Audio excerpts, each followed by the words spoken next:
I was clearing Dad's medical bills from the kitchen table when my older brother Kevin walked in without knocking. He had that look, the one he'd worn since we were kids when he was about to take something that wasn't his. "Family meeting," he announced, gesturing for me to sit. "Mom's coming over. We need to discuss the house." Mom arrived 10 minutes later looking uncomfortable. Kevin had obviously briefed her already. He pulled out a folder and spread papers across the table with the confidence of someone who thought he'd already won. "I found Dad's will," Kevin said, sliding a document toward me. "It's pretty clear. The house goes to me. You have 24 hours to pack your things and get out." I picked up the paper. It was typed on plain white paper and signed, undated, and stated simply that Kevin Chin inherits the family home at 1847 Oakwood Drive. No lawyer's letterhead. No witnesses. No notary seal. "This isn't a legal will," I said calmly. "Dad told me the house was mine," Kevin insisted. "He promised me years ago. This document just confirms it." "Kevin, this is a piece of paper you could have typed yourself yesterday. Where's the original? Who witnessed it? What lawyer drafted it?" "Dad didn't need lawyers for everything, Sarah. He kept things simple. This is his final wish and you need to respect it." Mom shifted uncomfortably. "Sarah, maybe you should just..." "Kevin's right that your father always said the house would go to him. He's the oldest son. It's traditional." "Traditional isn't legal," I said. "And Dad never said that to me. I'd lived in this house for the past 3 years, caring for Dad through his illness. Kevin had visited maybe 6 times total, always staying less than an hour. Mom had helped occasionally but lived 2 hours away. The daily work, the medications, the doctor appointments, the sleepless nights had all been mine. You got to live here rent-free for 3 years, Kevin said. Consider that your inheritance. The house itself is mine. I'm selling it and I've already contacted a realtor. You're interfering with my property transaction." "Your property transaction?" I almost laughed. "Kevin, you can't sell a house you don't own." "I own it. Dad left it to me." He tapped the fake will. "This proves it." "That proves nothing. Where's Dad's actual will? The one he had his estate attorney draft." Kevin's confident expression faltered slightly. "What estate attorney?" "Martin Ross at Ross & Associates. Dad updated his will 2 years ago. I drove him to the appointment myself." "You're lying," Kevin said, but his voice had lost its certainty. "I'm not. And I have Martin's business card, the appointment confirmation and Dad's copy of the real will. Properly witnessed, notarized and legally binding." Mom looked between us. "Sarah, if you knew about another will, why didn't you say something sooner?" "Because Dad died 8 days ago, Mom. I've been arranging his funeral, notifying relatives and handling his affairs. I was planning to schedule a proper will reading with Martin next week." Kevin jumped the gun with his fake document. Kevin stood abruptly. "This is ridiculous. I'm the oldest. I'm the son who'll carry on the family name. Dad wouldn't leave his house to his daughter when he had a son available. Dad left his house to the person who took care of him," I said quietly. "Me. The will is very specific. Would you like to wait until next week's official reading, or should I call Martin now?" "Call him," Kevin challenged. "Right now. Prove it." I pulled out my phone and dialed Martin Ross's office. His assistant answered. Even though it was Saturday, Martin had told me he'd be available for any urgent estate matters. "This is Sarah Chin. Is Martin available? I have an urgent matter regarding my father David Chen's estate." "One moment, Ms. Chin." Martin came on the line. "Sarah, I'm so sorry for your loss. How can I help?" I put the phone on speaker. "Martin, I'm here with my brother Kevin and my mother. Kevin has produced a document he claims is Dad's will leaving the house to him. I told him about Dad's actual will from 2 years ago. Can you confirm the contents?" "Of course. I have the file right here. David Chen's last will and testament, executed on March 15, 2 years ago. Witnessed by myself and my paralegal, notarized by Jane Morrison. The house at 1847 Oakwood Drive is left entirely to Sarah Chin in recognition of her care and dedication. Kevin Chin receives the contents of a savings account, approximately $45,000, and some personal effects. Your mother receives jewelry and specific sentimental items per her own request from when the will was drafted." The silence in the kitchen was deafening. "That can't be right," Kevin finally said. Dad wouldn't do that. Mr. Chin, Martin's voice was professional but firm. Your father was quite clear about his wishes.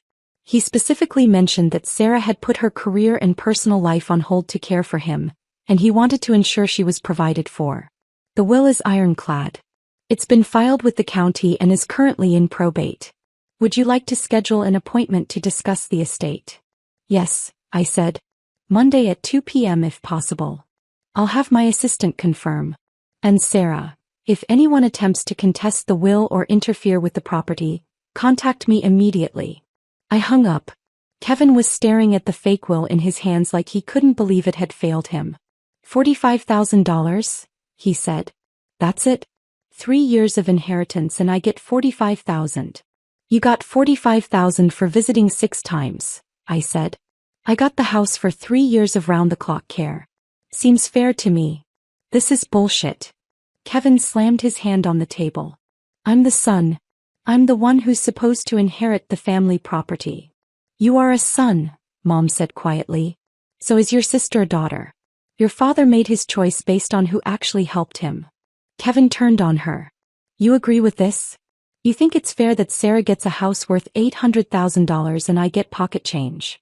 I think your father knew what he was doing, Mom said. And I think you're showing exactly why he made the decision he did. Kevin grabbed his fake will and stormed toward the door. I'm contesting this. I'll find a lawyer. Dad wasn't in his right mind when he made that will. He was already sick. He was diagnosed 4 months after the will was executed, I said. Martin documented his mental competency at the time of signing. You'll lose any contest and you'll waste the money Dad left you on legal fees. We'll see about that. Kevin slammed the door on his way out. Mom and I sat in silence for a moment. I'm sorry, she finally said. I should have known Kevin was up to something when he called me this morning. That will he showed you, did he really think that would work? He thought I wouldn't know about the real one, I said. Or that I'd be intimidated enough to just leave. Your father talked to me when he updated his will, Mom said. He asked if I minded that you were getting the house. I told him you'd earned it 10 times over. Kevin visited for holidays. You visited every day. I didn't do it for inheritance, Mom. I know. That's exactly why your father left it to you. Monday's will reading at Martin Ross's office was tense. Kevin arrived with a lawyer he'd clearly hired over the weekend. A young associate who looked uncomfortable as Martin methodically presented the legally binding will, the documentation of Dad's mental competency, the witness statements and the notarization. As you can see, Martin concluded, this will is uncontestable. Mr. David Chin was of sound mind, the document was properly executed, and his wishes are crystal clear. Kevin's lawyer whispered something to him. Kevin's face went red. There has to be something, Kevin said. Undue influence. Sarah manipulated Dad when he was vulnerable. I visited your father regularly during the period before and after the will's execution, Martin said. He was emphatic about his reasoning and brought it up independently in multiple conversations. He specifically mentioned wanting to ensure Sarah was taken care of after she'd sacrificed so much. There's no evidence of manipulation, quite the opposite. What about the house value? Can we require Sarah to sell it and split the proceeds? No, Martin said firmly. The house is left to Sarah Chin free and clear. There's no provision for forced sale or division. Kevin, you're entitled to $45,000 from the savings account and some personal effects your father specified. That's your complete inheritance. Kevin stood up abruptly. This is a waste of time. Come on, he said to his lawyer. They left. The lawyer glanced back apologetically before following. Martin handed me a folder. Here are all the documents you'll need. The house is yours, Sarah. The title transfer will be processed through probate in approximately 30 days. In the meantime, you have full right to occupy and maintain the property. Thank you, Martin. For everything. For helping Dad with this and for being available this weekend. Your father was a good man who made a clear, thoughtful decision. I'm glad I could help ensure his wishes were honored. I drove home, to my home now, and found Kevin's truck in the driveway. He was on the porch with a locksmith. What are you doing? I asked, getting out of my car. Changing the locks, Kevin said. If you're not leaving voluntarily, I'll make you leave. I pulled out my phone. Martin, it's Sarah. Kevin is at the house with a locksmith attempting to change the locks. Martin's voice was sharp. Put Kevin on the phone. I held out my phone. He wants to talk to you. Kevin reluctantly took it. I couldn't hear Martin's words, but I watched Kevin's face go from defiant to pale. He said yes sir twice and I understand, once before handing the phone back to me. Sarah, Martin said, I've informed Kevin that any interference with your property rights is illegal and will result in immediate legal action including potential criminal charges for harassment and unlawful eviction attempts. I've also told him that if he doesn't leave the premises immediately, you're authorized to call the police. Thank you, Martin. Kevin was already walking to his truck. The locksmith looked confused. Sorry, I told the locksmith. This was a misunderstanding. I'm the homeowner and I didn't authorize any lock changes. No problem, ma'am.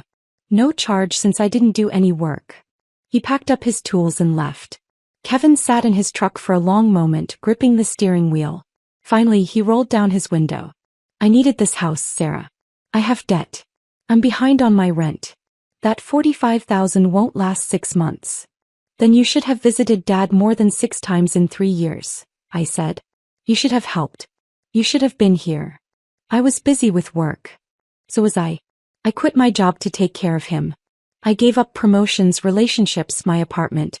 You gave up nothing and expected everything. He started the engine. This isn't over. Yes, it is. The will is valid, Kevin. You're not getting this house. Accept it and move on. He drove away without responding. 6 weeks later, the title transfer completed. 1847 Oakwood Drive was officially mine. Deed recorded, property taxes in my name, homeowner's insurance updated. The house Dad built, the house where I grew up, the house where I'd cared for him in his final years.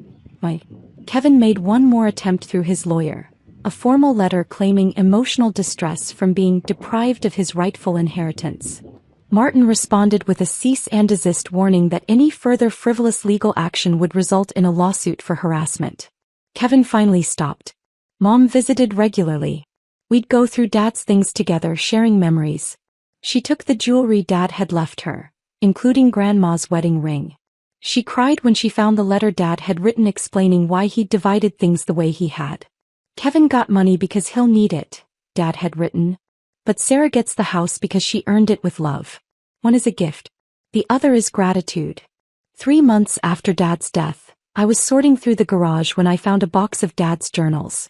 In one from 2 years ago, dated right around when he'd updated his will, he'd written, Kevin came by today. Stayed 20 minutes. Asked if I'd thought about selling the house and splitting the money. Didn't ask how I was feeling or if I needed anything. Just wanted to know about the money. Sarah came by after work. Brought groceries and made dinner. Didn't mention money once. Just sat with me and talked about her day. This is why the house goes to her. She sees me, not my assets. I cried reading that. Not from sadness but from knowing Dad had seen everything clearly. He'd understood who was there for him and who was there for themselves. The fake will Kevin had tried to use turned out to be something he'd typed himself the morning after Dad died. He genuinely believed he could intimidate me into accepting it and leaving without question. He'd underestimated both my knowledge and Dad's planning. A year later, I still live in the house at 1847 Oakwood Drive. I've renovated Dad's room into a home office.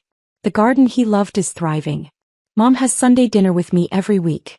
Kevin sent a Christmas card last year, the first contact in months. Inside he'd written, I'm sorry for how I acted. I was wrong. I hope someday we can rebuild our relationship. I haven't responded yet. Maybe someday. But trust, once broken by fake wills and locksmith threats, takes time to rebuild. The house is worth about $850,000 now. Kevin's $45,000 is long gone. He told Mom he used it to pay off credit cards and back rent. Sometimes I walk through these rooms and remember Dad sitting in his chair watching the news. I remember helping him to bed. I remember the good days and the hard days and the final days. This house isn't just an inheritance. It's a record of love given and received. Kevin wanted property. I got a home.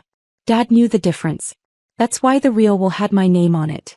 And no fake document could ever change that. Last month, Kevin showed up unannounced on a Saturday morning. No truck, no locksmith, no lawyer. Just him standing on the porch looking older and tired. "Can we talk?" he asked. I let him in. We sat at the kitchen table where he'd presented his fake will 18 months ago. "I've been in therapy," Kevin said. "Working on myself. My therapist helped me understand that I felt entitled to things I never earned. The house was just the biggest example." "Hey," I said, waiting. "I want to apologize. Really apologize. Not because I want something but because I was wrong. You cared for Dad. You earned this house through sacrifice I wasn't willing to make. I tried to steal it with a document I typed myself because I couldn't accept that Dad valued your actions over my birth order." It was the most honest thing Kevin had said in years. "I don't know if we can fix our relationship," I said. "But I appreciate you saying that. Can I ask one thing?" Kevin looked around the kitchen. "Can I visit sometimes? Not for the house. For the memories. This is where we grew up." I thought about Dad's journals. About his hope that we'd both find our way. About how he'd divided things with both punishment and love. Money for Kevin's needs, property for my dedication, but ultimately wanting us to be family. "Sunday dinners," I said. "Once a month. Mom. We can try rebuilding from there." Kevin nodded, tears in his eyes. "Thank you." He didn't stay long that day. But the next month he came for Sunday dinner. Then the month after that. "We're not close yet. Maybe we never will be. But we're trying." The house at 1847 Oakwood Drive stands as a reminder that inheritance isn't about what you're owed. It's about what you've earned. Kevin learned that the hard way with a fake will and a real eviction threat. Now he's learning something harder. That family isn't automatic, it's built. One Sunday dinner at a time. In Dad's house. My house. The house that love built.